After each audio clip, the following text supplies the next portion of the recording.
제5기 세종시장 인수위원회 부위원장 박성수입니다. 마침 오늘이 6.25 전쟁 발발 76년이 되는 해입니다. 우리 민족의 가장 큰 비극으로 잊지 말아야 할 역사가 될 것입니다. 나라를 지키기 위한 국군과 유엔군 그리고 수많은 민간의 희생과 헌신으로 오늘의 대한민국이 있을 수 있었습니다. 후대로서 존경과 감사의 마음을 전합니다. 오늘 브리핑은 현재 세종시 재정 상황에 대한 시민 알 권리 차원에서 마련되었습니다. 정치적인 입장이 아닌 동생을 위한 방안을 모색하기 위한 것입니다. 당선인 취임 이후에도 재정 안정화 TF가 계속되면서 정확한 진단과 처방이 있을 것입니다.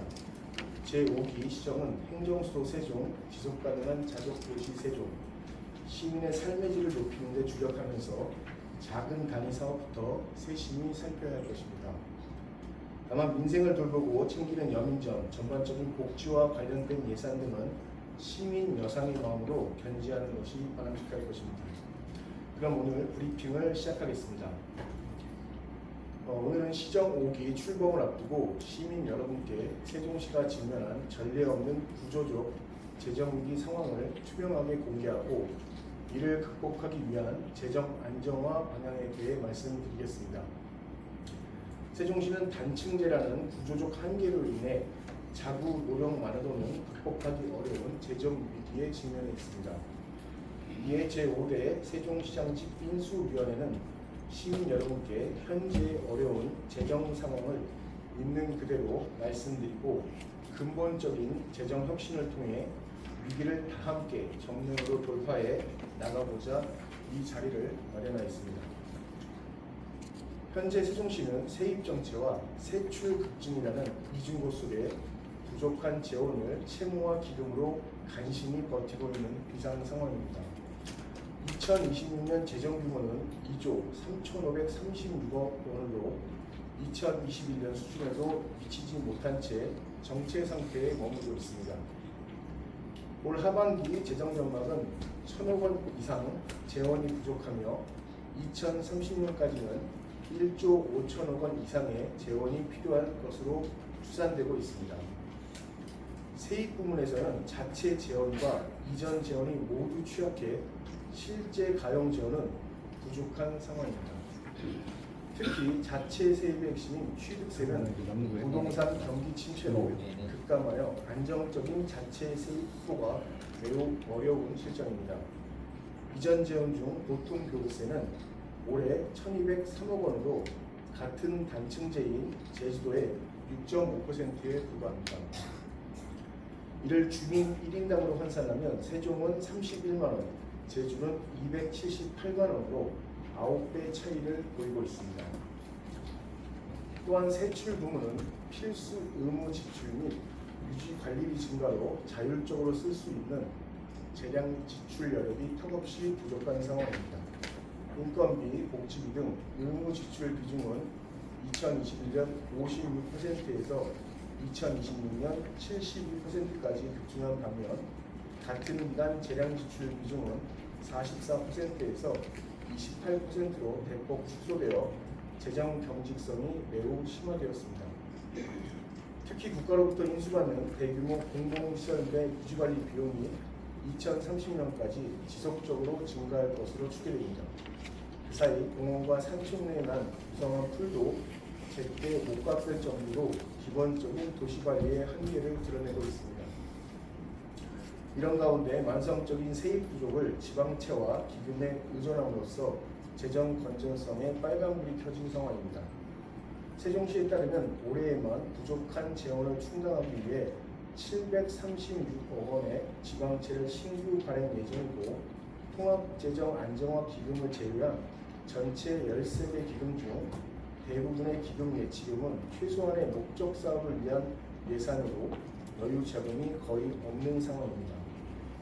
또한 최후의 보루인 통합재정 안정화 기금도 다 끌어다써 예치금 잔액도 고갈될 위기에 처해 있습니다. 그 결과 2026년 채무 규모는 5,248억 원에 달하고 채무 비율은 재정 주의 단체인 25%에 근접한 22.30%까지 치솟을 것으로 추정됩니다. 이 같은 구조적인 위기를 극복하기 위해서는 근본적인 세출 구조 조정과 함께 근본적인 세입 기반 확충이 시급합니다. 우선 시정오비 출범 즉시 시본청 산하기관의 모든 재정 사업의 필요성과 성과를 제로 베이스에서 전면 재검토해야 할 것입니다. 유사하거나 중복된 사업은 과감하게 통폐합하여 절감된 재원을 시민의 삶과 직결된 민생 부분에 투입하여 시민이 체감할 수 있고 재정 효율성을 극대화할 수 있는 방향으로 예산을 재분배하여야 할 것입니다. 세입 기반 확충과 관련해서는 정부 지원에만 기대지 않고 스스로 일어서는 튼튼한 재정 기반을 가져야 할 것입니다.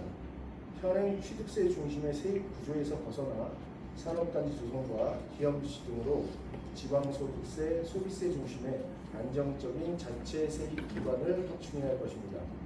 또한 정부 및 국회와 긴밀히 공조하여 재정 특례 확보 등 근본적인 재정 여건 개선을 이뤄내야 할 것입니다. 현행 재정 규정의 보전 방식은 세입 여건에 따라 지원 규모가 변동되어 예측 가능성이 낮은 만큼 내국세 일정 비율을 안정적으로 연동 확보하는 정률제 도입이 시급해 보입니다. 또 다른 재정 특례로 국비 보조사업 보조비율 가산제 도입, 대규모 공공시설물 유지관리비 국비 지원 등을 정부와 협의해 나가야 할 것입니다. 재정 혁신이 일회성에 그치지 않고 재정 안정화 TF를 상설 운영하여 공공 부문부터 솔솔해 나가는 등 내부 지출부터 엄격히 정비하고 재정 혁신 과제를 지속 발굴 이행하여야 할 것입니다. 향후 부동산 거래 회복으로 취득세 세입이 개선될 경우 지방채 원금 상환에 우선 충당하여 재정 건정성을 확보해 나가야 할 것입니다. 지금까지 세종시가 당면한 냉혹한 재정 현황과 함께 이를 타개할 재정 안정화 방향에 대해 설명드렸습니다. 시정 5기에는 강력한 긴축 운영을 기조로 삼되 시민의 삶과 직결된 민생 예산은 반드시 지켜내야 할 것입니다. 더불어 보통경세 정률제를 반드시 도입하여 온전한 행정수도 세종을 완성하기 위한 재정적 도약대를 생활할 것입니다. 다만 이러한 재정 위기는 단층제, 교부세 등 구조적 문제와 부동산 경기 침체에 따른 세입 감소에서 비롯된 것으로 오늘 발표 역시 특정 시점에 잘잘못을 따지거나 책임을 묻기 위한 것은 아닙니다. 현 실태에 대한 정확한 진단 위에서 재정 운영의 정상화를 시작하겠다는 취지로 이해해 주시기 바랍니다. 앞으로 시정 5기는 출범 즉시 이 같은 구조적 문제를 해소하기 위한 제도 개선 노력과 세입 확충에 매진해야 될 것입니다. 이러한 방향성에 관해 시민사회와 언론 여러분의 많은 이해와 성원을 부탁드립니다. 감사합니다.